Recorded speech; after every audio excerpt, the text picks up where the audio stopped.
मेरे भाई solvation effect ये बोलता है कि अगर आपकी आर्थो सब्स्टिट्यूटेड एमीन है, सारे लोग देखिए, अगर आपकी आर्थो सब्स्टिट्यूटेड एमीन है तो आप इसे सीधे सीधे पैरा, मेटा या सिंपल एरोमेटिक एमीन से कंपेयर कर सकते हैं in respect of basic strength. कैसे? सोचो जरा, इसका कंजुगेट एसिड क्या बनता होगा? NH3+। सबका यही बनता होगा मेरे भाई, सबका यही बनेगा, NH3+, NH3+। लेकिन इसका NH3+ वाटर से सबसे कम इंटरैक्ट करेगा क्योंकि इसके बगल में एक बड़ा ग्रुप मौजूद है, इसके बगल में एक बड़ा ग्रुप मौजूद है। तो मेरे भाई दैट्स वाई ये कम स्टेबल होगा और ये लीस्ट बेसिक होगा, और ये लीस्ट बेसिक होगा। देखो बेसिक स्ट्रेंथ इन चारों में अगर मैं निकालूं, ब्रह्मास्त्र लगाता हूं, पहला डीलोकलाइज, डीलोकलाइज, डीलोकलाइज, डीलोकलाइज, नहीं आया आंसर। दूसरा कंजुगेट एसिड बनाओ, NH3, NH3, NH3, NH3 बना लिया। तीसरा रेजोनेंस स्टेबलाइजेशन, रिंग में रेजोनेंस है बट NH3+ रेजोनेंस का हिस्सा नहीं है, वो sp3 और रेजोनेंस नहीं कर सकता। अगला था hybridisation, sp3, sp3, sp3, sp3, कुछ नहीं मिला। अब आया सॉल्वेशन, कौन वाटर से ज्यादा सॉल्वेट करेगा? मेरे भाई ज्यादा तो ध्यान से देखो, अब आप लोग बुद्धि लगाओगे। दरअसल इसमें भी बगल में HH है, इसमें भी बगल में HH है, इसमें भी बगल में HH। तो इन तीनों का सॉल्वेशन, मेटा, पैरा और नॉन सब्स्टिट्यूटेड का सॉल्वेशन तो लगभग एक एक्सटेंट तक रहेगा, लेकिन आर्थो वाले का बहुत कम रहेगा। इसलिए सॉल्वेशन इफेक्ट क्लियर कर देता है कि आर्थो सब्स्टिट्यूटेड एमीन सबसे खराब बेस होता है। याद रखो, एसिड में आर्थो इफेक्ट बोलता था आर्थो सब्स्टिट्यूटेड एसिड बहुत अच्छा होता है, और ये बोल रहा आर्थो सब्स्टिट्यूटेड एमीन खराब होता है। तो सॉल्वेशन इफेक्ट में मैं लिख सकता हूं आर्थो सब्स्टिट्यूटेड एरोमेटिक एमीन्स, सही है, आर लीस्ट बेसिक, सही है, ड्यू टू सॉल्वेशन इफेक्ट। ठीक है, ड्यू टू, बेटर होगा मैं लिखूं लेस सॉल्वेशन, एंड इसी को बोलते हैं solvation effect. So now I think you can observe question number 19, तो यही है क्वेश्चन नंबर 19, ऐसे ही कुछ है। सो ब्रह्मास्त्र जिंदाबाद, सारे खटाखट होते जाएंगे। 19 देखो सारे लोग, मिथाइल लगा हुआ है, देयर इज अ मिथाइल। तो आप तो सॉल्वेशन इफेक्ट जब लगना होगा लग जाएगा, आप बुद्धि मत लगाओ, आप तो बस ब्रह्मास्त्र लगाओ। चलो ये 19 करते हैं, तो इसमें क्या आ गया? लीस्ट बेसिक आ गया, ये सॉल्वेशन इफेक्ट हो गया।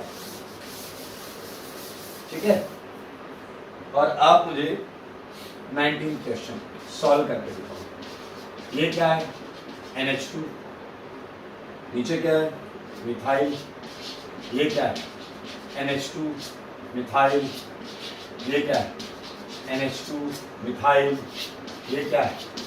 NH2। ठीक है, चालू करें। सबसे पहले localise, delocalise, delocalise, delocalise, delocalise, delocalise. Brahmastra का पहला रूल गया, कंजुगेट एसिड बनाओ। बना लो भाई, मेरे भाई तमीज से करो क्वेश्चन, कॉन्फिडेंस आता है जब आपको लगता है कि फुल प्रूफ तरीके से ये आंसर आया। ये देखिए हमने बना लिया इसका कंजुगेट एसिड, इसका भी बना लिया कंजुगेट एसिड। अब पहला तरीका था, क्या ये रेजोनेंस स्टेबलाइज्ड है? सारे बोलो, क्या ये रेजोनेंस स्टेबलाइज्ड है? क्या NH3+ नहीं है। Second hybridisation, sp3 sp3 sp3 नहीं है, नहीं है भाई, नहीं है। थर्ड था सॉल्वेशन इफेक्ट, सबसे कम सॉल्वेशन आर्थो का होगा। सॉल्वेशन इफेक्ट केवल यही बता पाता है कि आर्थो खराब है। तो मेरे भाई क्या आपको समझ में आ गया कि थर्ड वाला सबसे खराब निकला है? लेकिन अभी भी तुम इन तीन में कंपैरिजन नहीं कर पाए हो, तो ब्रह्मास्त्र का लास्ट रूल, बेस को देखो, इसे छोड़ो, बेस को देखो, बेस में लगे हुए ग्रुप को देखो। मिथाइल, मिथाइल, ये क्या है? CH3, ये क्या है? CH3। ये देता है प्लस H से। और पहले वाले में सटीक निशाना मारा है इसने, क्योंकि आर्थो और पैरा पढ़ देता है, यहां इलेक्ट्रॉन्स पढ़ देता। सेकेंड वाला हाइपर कंजुगेशन से निशाना गया चूक, ये यहां यहां यहां देगा। अब देखो इसका आर्थो ये है, पैरा ये, निशाना गया चूक, तो इसका इफेक्टिवली जो चीज पहुंचेगी वो पहुंचेगी प्लस आई। भाई निशाना चूक गया हाइपर कंजुगेशन का, कर तो रहा है बट उससे इसे कोई फायदा नहीं। मेरे भाई इसके देने की वजह से यहाँ इलेक्ट्रॉन डेंसिटी बढ़ जाएगी। So I think you get it answer 1 2 4 3 1 2 4 3। This is the answer of 19th question and similarly 20th में NO2 है। 20th का मैं आंसर लिख दे रहा हूँ एंड अब ट्राई कर लेना। इट्स 4, ठीक है, 4 2 1 3, ठीक है। तो 25 क्वेश्चन थे, मैंने 4-5 क्वेश्चन आपके लिए छोड़ रहा हूँ कि आप वापस उसमें ब्रह्मास्त्र लगा के प्रैक्टिस करना, ठीक है। मैं आगे बढ़ूंगा और इन क्वेश्चंस में कुछ और क्वेश्चंस ऐड करूंगा बेसिक स्ट्रेंथ के, और इसके बाद हम थोड़ा सा बॉन्ड स्ट्रेंथ, बॉन्ड लेंथ के क्वेश्चन करेंगे और ये चैप्टर खत्म हो जाएगा, ठीक है। ध्यान से देखें इसे।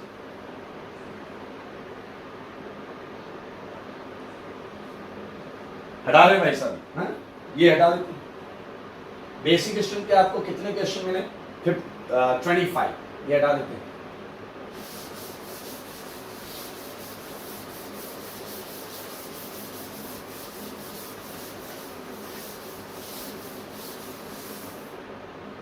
चलिए 26 क्वेश्चन देखिए। 26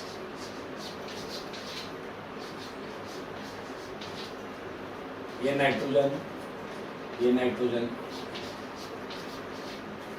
ये नाइट्रोजन, ये नाइट्रोजन,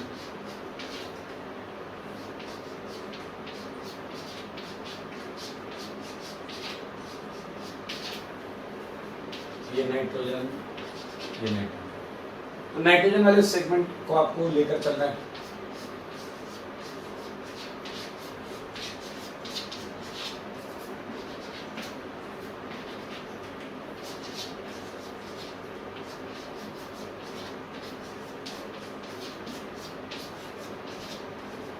N, ये N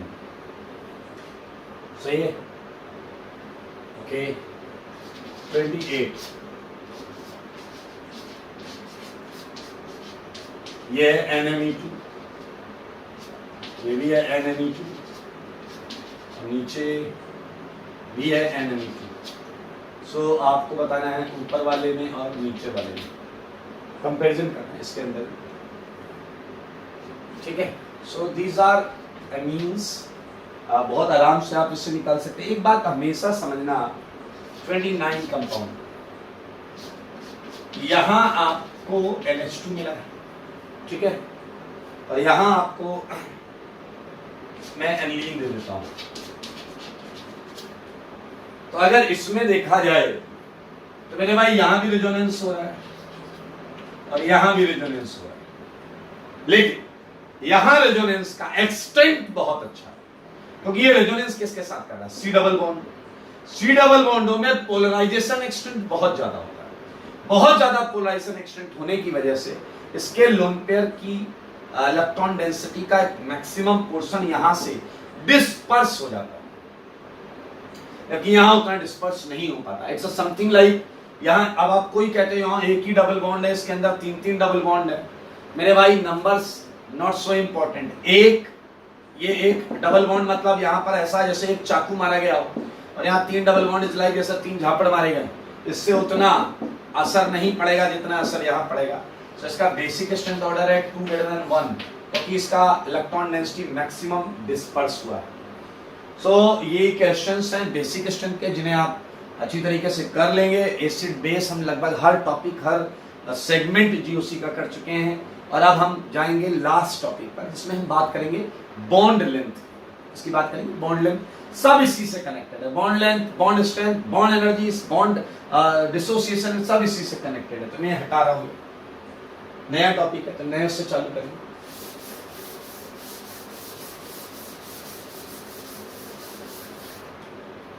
चलिए सारे लोग ध्यान से देखिए। बॉन्ड लेंथ आप कुछ भी ले सकते हैं, बॉन्ड लेंथ के साथ साथ बॉन्ड स्ट्रेंथ भी ले सकते हैं, ठीक है। और लो भाई साहब, बॉन्ड रोटेशन, एनर्जी, बैरियर, ये आपको एक एक दो क्वेश्चन मिलेंगे इस टाइप के। ये सब निकाल सकते हैं आप एक ही कॉन्सेप्ट से, बहुत ऑब्वियस कॉन्सेप्ट। क्या है concept? Since all we know, सारे लोग देखें, ऑल वी नो कि जो सिंगल बॉन्ड होती है, सारे लोग देखें, सिंगल बॉन्ड, मेरे भाई ये सिंगल बॉन्ड होती है, ये सिंगल बॉन्ड ऑर्बिटल के हेड टू हेड ओवरलैप से बनती है, ऐसे ऐसे बनती है। इसलिए इस बॉन्ड के अलोंग रोटेशन होने पर ऑर्बिटल को कोई इश्यू आता नहीं है, वो ऐसे ओवरलैप रहते हैं और ऐसे घूमते भी रहते हैं, तो कोई इश्यू, उसके अलोंग ये पूरा सेगमेंट घूमता है, कोई इश्यू नहीं है। ओवरलैपिंग हमेशा बरकरार रहती है, दो चीजें ऐसी ओवरलैप्ड है, उसके क्रॉस इधर का सेगमेंट घूम रहा है, तो वो दोनों चीजें तो एक्सेस के अलोंग है, और आपको पता है एक्सेस के अलोंग आपको कोई चेंज देखने को मिलेगा नहीं, ये 3H घूमते रहेंगे, ये 3H घूमते रहेंगे, सिंगल बॉन्ड के अलोंग रोटेशन। लेकिन मेरे भाई अगर मैं बात करूं डबल बॉन्ड, तो डबल बॉन्ड को थोड़ा महसूस करो, मैं थोड़ा हॉरिजॉन्टल फील में बनाऊंगा।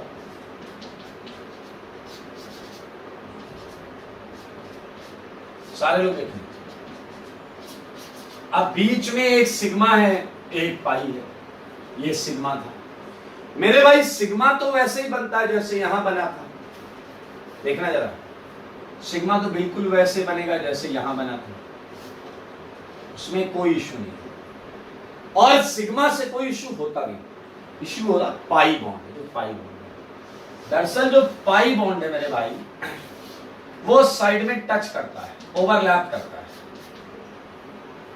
और अब इसके क्रॉस रोटेशन कराना रूम टेम्परेचर पर मुमकिन नहीं है, क्योंकि भाई आप इसे रोटेट कराओगे इस बॉन्ड के क्रॉस, ये एक्सेस है आपका, इसके क्रॉस जब तुम घुमाने का प्रयास करोगे तो ये ऑर्बिटल ने एक दूसरे को ओवरलैप थाम रखा है, पकड़ रखा है, हाथ से एक दूसरे को सहारा दे रखा है, तो मेरे भाई ये खुलेगा ही नहीं, ये टूटेगा ही नहीं। अब आप कहोगे पाई बॉन्ड वीक होती है, वीक होती, इसका मतलब ये नहीं कि अपने आप टूट जाए, समझ में आया? तो डबल बॉन्ड के क्रॉस रोटेशन टफ होता है, टफ का मतलब बैरियर हाई होता है, बैरियर हाई होता है। I think it's a very common sense.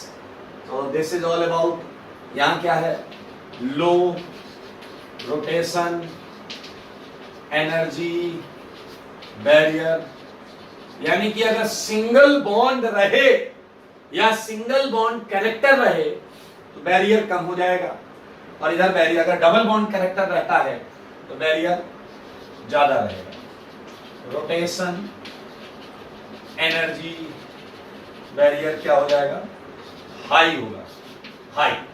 चलो चाहे एक और बात बताओ, सारे बताओ, कौन सी बॉन्ड लेंथ बड़ी होती है, सिंगल या डबल या ट्रिपल? सिंगल, डबल, ट्रिपल, कौन सी बॉन्ड बड़ी होती है? इस सार को समझो, अगर समझो इस सार को, सिंगल, डबल, ट्रिपल, मेरे भाई सिंगल बॉन्ड लेंथ बड़ी होती है, तो ये क्या हो जाएगा, बॉन्ड लेंथ क्या हो जाएगी, हाई हो जाएगी, सही है ना? बॉन्ड लेंथ हायर, और यहां क्या हो जाएगा, लेस बॉन्ड लेंथ। अच्छा एक बात बताओ, मजबूती ज्यादा कहां है, मजबूती, इसे कौन जल्दी तोड़ा जा सकता है, कौन जल्दी, इसे तोड़ोगे एक ही बॉन्ड है, खटाक से तोड़, इसमें दो दो तोड़नी पड़ेंगी, एक बीच वाली और एक ही पी ऑर्बिटल वाली तोड़नी, एक बीच वाली। तो मेरे भाई इसकी मजबूती ज्यादा है, तो इसका बॉन्ड स्ट्रेंथ ज्यादा है, क्या हो गया, हायर बॉन्ड स्ट्रेंथ।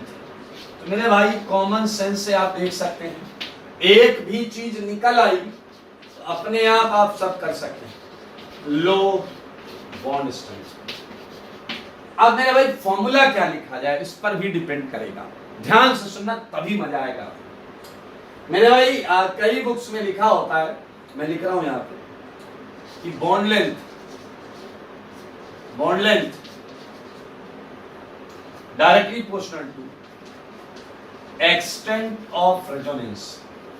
सारे लोग देखेंगे। और एक जगह लिखा होता है 1 अपॉन एक्सटेंट ऑफ रेजोनेंस। मेरे भाई ये क्या बकवास है, तो सेम ही चीज, एक बार डायरेक्टली प्रोपोर्शनल है, एक बार इनडायरेक्टली प्रोपोर्शनल है। कैसे एक्सप्लेन करें? चलिए बहुत आराम से सोचे तो आपको दोनों सही लगेगा। कैसे? एक्सटेंट ऑफ रेजोनेंस ज्यादा तो बॉन्ड लेंथ क्या आई? ज्यादा। बॉन्ड लेंथ ज्यादा का मतलब कैसा कैरेक्टर आया? सिंगल बॉन्ड कैरेक्टर आया है, यानी कि इनिशियली उसमें कैसा कैरेक्टर रहा होगा? बोलो बोलो बोलो, डबल कैरेक्टर रहा होगा। So first line is valid if initially bond is double. Initially bond is double. अगर किसी डबल बॉन्ड को आप ऑब्जर्व कर रहे हो, अगर किसी डबल बॉन्ड को ऑब्जर्व कर रहे हो तो उसमें वो जितना ज्यादा रेजोनेंस का हिस्सा होगा उतना ज्यादा उसमें सिंगल बॉन्ड कैरेक्टर आएगा, उतनी बॉन्ड लेंथ बड़ी हो जाएगी। लेकिन सोचो सोचो सोचो, अब समझ गए होगे? अगर पीछे वाले ध्यान से सुनना, तुम शुरुआत में जिसे देख रहे हो, if initially bond is single, पीछे वाले अगर शुरुआत में वो सिंगल ही है और वो जितना ज्यादा रेजोनेंस में पार्ट लेगा, वो जितना ज्यादा रेजोनेंस में पार्ट लेगा उतना क्या आ जाएगा उसमें? Double character. सिंगल में डबल कैरेक्टर आता है, रेजोनेंस से डबल में सिंगल आता। अगर वो इनिशियली सिंगल है तो जितना ज्यादा रेजोनेंस होगा उतना ज्यादा उसमें डबल बॉन्ड कैरेक्टर आएगा, और डबल बॉन्ड कैरेक्टर आने पे बॉन्ड लेंथ छोटी, ज्यादा रेजोनेंस ज्यादा double bond character, bond length छोटी, तो इनवर्स रिलेशन। मेरे भाई बस इतना सा ख्याल रखना कि आप ये देख लेना कि आपको प्रश्न में कैसी बॉन्ड दी गई है। डबल बॉन्ड है जो इनिशियली दिख रही है, तो देखना जितना ज्यादा वो रेजोनेंस का हिस्सा करेगा उतना उसमें सिंगल कैरेक्टर आएगा और बॉन्ड लेंथ बड़ी हो जाएगी। और अगर वो इनिशियली सिंगल है तो ज्यादा रेजोनेंस करके डबल कैरेक्टर लेके छोटा हो जाएगा। So this is all about concept actually. Clear? So bond length ज्यादा है तो आप कुछ और पॉइंट्स लिख सकते हैं। मैं सेकंड पॉइंट यहां लिख देता हूं, लाइक बॉन्ड लेंथ किससे हो गया कनेक्ट? बताइए। बॉन्ड लेंथ 1 अपॉन क्या हो जाएगा? Bond strength. देख लो सारे, देखो बॉन्ड लेंथ सिंगल की ज्यादा होती है तो बॉन्ड स्ट्रेंथ तो कम होती है, आसानी से टूट जाता है। लेंथ ज्यादा थी लेकिन स्ट्रेंथ कम थी। और बैरियर मेरे ख्याल से बैरियर भी कम है। बॉन्ड रोटेशनल एनर्जी बैरियर ज्यादा मतलब बैरियर ज्यादा का मतलब क्या? बैरियर ज्यादा का मतलब क्या? बैरियर ज्यादा का मतलब डबल बॉन्ड कैरेक्टर ज्यादा। डबल बॉन्ड कैरेक्टर ज्यादा तो बॉन्ड लेंथ कम हो जाएगी, ऑब्वियस सी बात। बॉन्ड लेंथ क्या हो जाएगी? लेस। तो मेरे भाई all are connected, so let's start with few questions. Clear? ये कॉन्सेप्ट देख लो बहुत तसल्ली से। डबल बॉन्ड कैरेक्टर बढ़ेगा तो बॉन्ड स्ट्रेंथ बढ़ेगी, एनर्जी बैरियर बढ़ेगा, सिंपल। डबल बॉन्ड कैरेक्टर बढ़ेगा तो बॉन्ड लेंथ घटेगी, बॉन्ड स्ट्रेंथ बढ़ेगा और बॉन्ड रोटेशनल एनर्जी बैरियर बढ़ेगा। मैं ये हटाने जा रहा हूं ताकि मैं इसके कुछ प्रश्न आपको दे दूं। ठीक है? हटा रहा हूं भाई। ये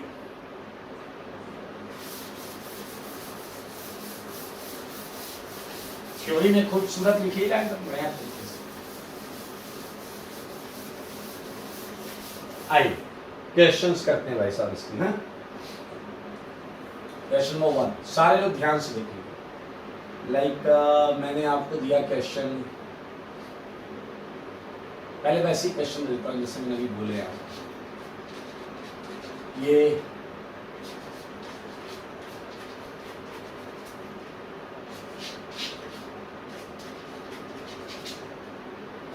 सारे देखो सारे, ठीक है। अब आप क्वेश्चन में देखें ये डबल है, यहाँ ये डबल है, यहाँ ये डबल है, और आपसे क्वेश्चन में पूछा गया है कि आप कार्बन नाइट्रोजन बॉन्ड को की बॉन्ड लेंथ के बारे में बताएं, कार्बन नाइट्रोजन बॉन्ड की बॉन्ड लेंथ के बारे में बताएं। तो इस तरीके से क्वेश्चन आपको मिल सकते हैं।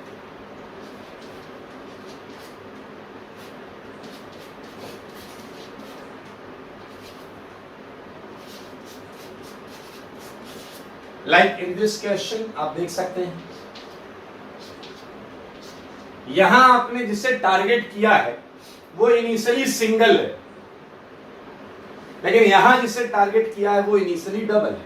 कोई बात नहीं, अपने को फंडा पता है मेरे भाई। अगर कोई इनिशियली सिंगल है तो जितना ज्यादा रेजोनेंस उतना ज्यादा डबल, सिंगल था तो डबल कैरेक्टर उतनी बॉन्ड लेंथ छोटी। इन सब में सबसे ज्यादा रेजोनेंस में ये पार्ट ले रहा है, तो मेरे भाई फोर्थ की बॉन्ड लेंथ सबसे छोटी होगी, और समझदार के लिए काफी इशारा, खटाक से आंसर आ गया। वैसे सिंगल बॉन्ड है इनिशियली, तो जितना ज्यादा रेजोनेंस उतना ज्यादा डबल कैरेक्टर उतनी छोटी बॉन्ड, तो डबल बॉन्ड के लिए छोटी होगी। अब देखिए यहां पर क्या है, double, initially double, initially double, तो अब जितना ज्यादा रेजोनेंस का ये हिस्सा होगा उतना ज्यादा वहां सिंगल बॉन्ड कैरेक्टर आएगा, बॉन्ड लेंथ बड़ी हो जाएगी।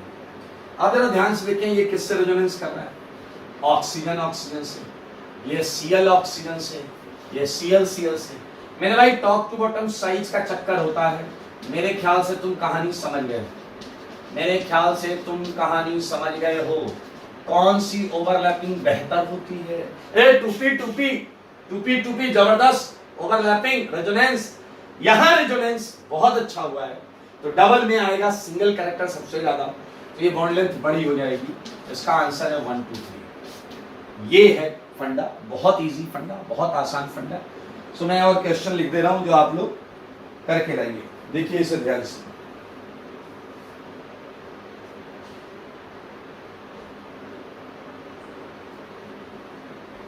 मैं और बहुत सारे क्वेश्चंस लिख देता हूं। लाइक थर्ड, ये प्लस चार्ज है, ये डबल बॉन्ड है, मैंने ये बॉन्ड एक्स बोली है, ये बॉन्ड वाई बोली है, ठीक है। फोर्थ मेरे भाई ये सब तो हाइब्रिड, आप ओरिजिनल हाइब्रिड बनाकर देख सकते हैं। और देता हूं मैं आपको, ये माइनस, ठीक है। यहां तो मैं बॉन्ड लेंथ ये एक्स है, ये वाई है, ये जेड है, ठीक है। फिफ्थ में भी मैंने आपको दिया है एक सुंदर सा क्वेश्चन, डबल डबल डबल ये प्लस, ठीक है। ये एक्स है, ये वाई। और क्वेश्चन लो भाई साहब, बॉन्ड लेंथ के तो खूब सारे क्वेश्चन कर सकते हैं। कार्बोनेट, आई थिंक आप कार्बोनेट जानते होंगे, हमने इसके आरएस बनाए थे। कार्बोनेट, सेवेंथ ले लो, नाइट्रेट, उस पर मत जाना जो दिख रहा है, आपको एक्चुअल बॉन्ड लेंथ बतानी है कि क्या रिलेशन है इसमें। जो मैं जैसे लिख रहा हूं, ये एक्स है आपका, ये वाई है, ये एक्स है, ये वाई है, आपको बताना है एक्स वाई का रिलेशन क्या है, ठीक है। सल्फेट आयन सुना होगा आपने, sulphate ion, O minus O minus.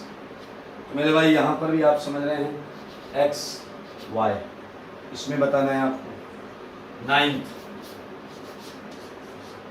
अब जैसे मैंने ये लिख दिया बेंजीन, बेंजीन के बारे में भी एक्स वाई आपको बताना है, ठीक है। आप ऐसे मत लिखना, आप कॉलम वाइज लिखना, 1 उसके नीचे 2 3 4 5 6, ताकि इसका एक्सप्लेनेशन उसके आगे लिख सके आप, ठीक है। आइए 10th क्वेश्चन लेते हैं। 10th क्वेश्चन में मैंने आपको दिया ये, ठीक है, and this is your X, this is your Y. 11th, अच्छे क्वेश्चंस हैं, बुद्धि लगाइएगा, अच्छा लगेगा। ये एक्स है और ये वाई है। 12th, ठीक है। और क्वेश्चन लो, डबल डबल डबल, दिमाग लगाओगे मजा आएगा क्वेश्चन करने, ठीक है। और क्वेश्चन लेते हैं। लाइक और क्वेश्चन ऐसा लेते हैं, जैसे देखो ये NO2 है, ये NO2 है, यहाँ दो मिथाइल लगा दिए मैंने, ये बॉन्ड लेंथ है X, ये वाली, ये बॉन्ड लेंथ है Y। अरे समझ में आ रहा होगा SIR वाला चक्कर, है ना मजेदार। और क्वेश्चन और 14th में आप ये लीजिए N, ये डबल बॉन्ड हो, ये तो कार्बन नाइट्रोजन बॉन्ड है, इन्हें कंपेयर कर दो, ये X ये Y, इस वर्टिकल जो ये स्लांटेड है अप वाली और ये Y, इन बॉन्ड्स को कंपेयर करना है, बॉन्ड लेंथ के क्वेश्चंस हैं, मैं हटा रहा हूं।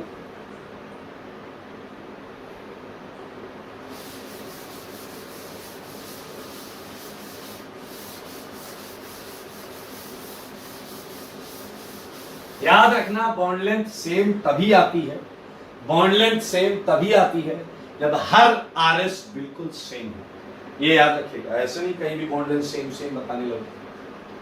15 एक अच्छा सा प्रश्न ले लो, O minus double bond O, look at if this is XYZW and carbon oxygen bond is PQRS, तो आपको PQRS में भी रिलेशन बताना है और XYZW में भी रिलेशन बताना है। अच्छा क्वेश्चन है, अच्छा लगेगा करके आपको। One of the example is कि अगर मैं आपको दूं CH3 COO minus, so it's X, it's a Y, I think it's an easy question। and 17th मैं आपको दे सकता हूं CH3 COOH and again this is your X and Y, लेकिन ये दोनों मिक्स करके भी दिए जा सकते हैं, जो कि IIT इस टाइप का क्वेश्चन पूछ चुका है। इसे करिएगा, अच्छा लगेगा आपको, ये अच्छा क्वेश्चन है। इसमें कई सारी चीजें मिक्स कर देते हैं। Double bond OH, this is your double bond, this is your OH and this is your double bond, this is your O minus. Now the interesting point is this is your X, this is your Y, Z, W, P, Q। मेरे भाई इन 6 को एक साथ compare करना, X, Y, W, Z and P, Q, इन 6 को एक साथ compare करना है। It would be definitely a good question, बहुत मजा आएगा आपको करके। ऐसे बेटा क्वेश्चन का तो इम्तहान नहीं है, दैट्स व्हाई आपको कॉन्सेप्ट जल्दी समझना पड़ेगा। कॉन्सेप्ट क्या है, मैं क्वेश्चन तो 18 के 1800 लिख सकता हूँ, आपको लॉजिक समझना होगा कि लॉजिक क्या होता है इसके सबके पीछे। बॉन्ड लेंथ और भी एक दो क्वेश्चन में देना चाहूँ, 20 कर लेते हैं। 19 आज याद है गुआनिडाइन पढ़ा आपने, गुआनिडाइन, तो गुआनिडाइन का जो कंजुगेट एसिड है, इंपॉर्टेंट कंपाउंड है, तो मैंने सोचा उसे यहाँ, ये बॉन्ड लेंथ X है, ये वाली Y है, तो आप X और Y का रिलेशन बताएंगे, ठीक है। एंड यहां पर भी कर लेते हैं, क्या दिक्कत है। 20th so look at this, bond length में SIR भी ले लिया, ब्रेड्स भी ले लिया, ये भी ले लिया, वो भी ले लिया, ओके। सो मजेदार क्वेश्चन, ये क्वेश्चन अच्छा होने वाला, ठीक है, ध्यान से देखिए। डबल बॉन्ड हो, आपका टारगेट डबल बॉन्ड पर होगा।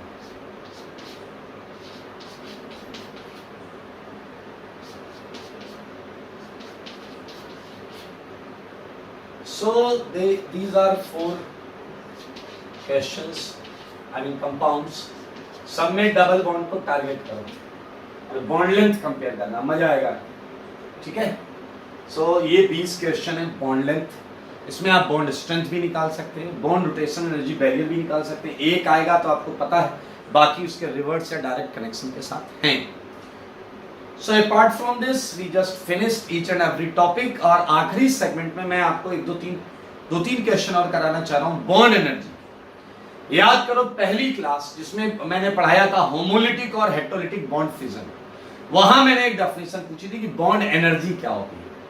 आपने क्या बताया था, दैट्स अ डिफरेंट थिंग, लेकिन मैंने क्या बताया था वो रिकॉल करो sir.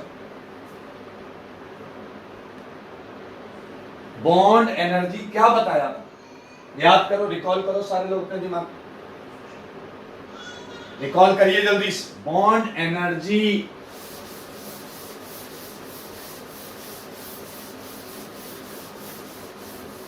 minimum amount of energy required to break a bond, minimum amount of energy required to break a bond।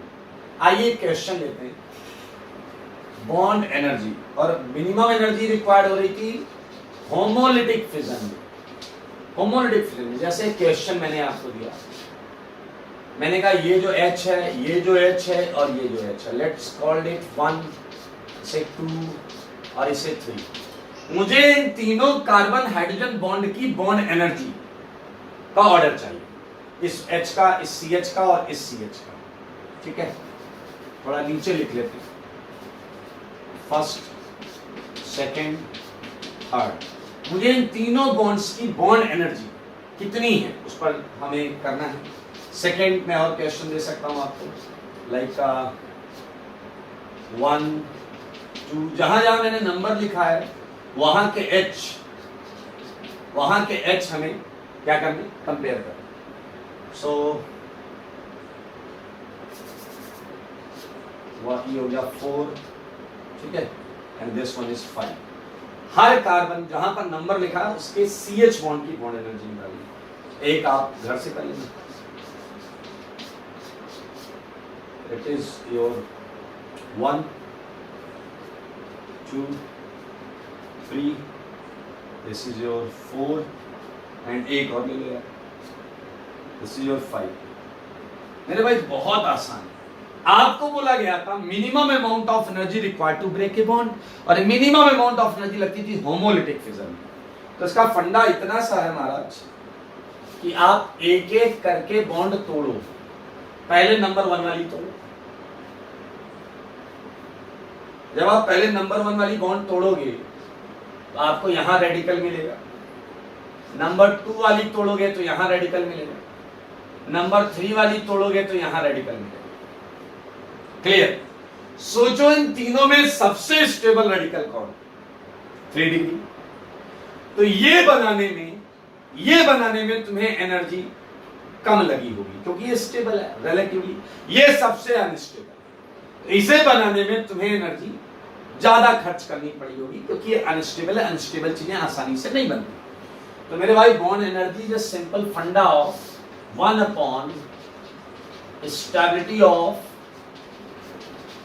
Free radical form. मेरे भाई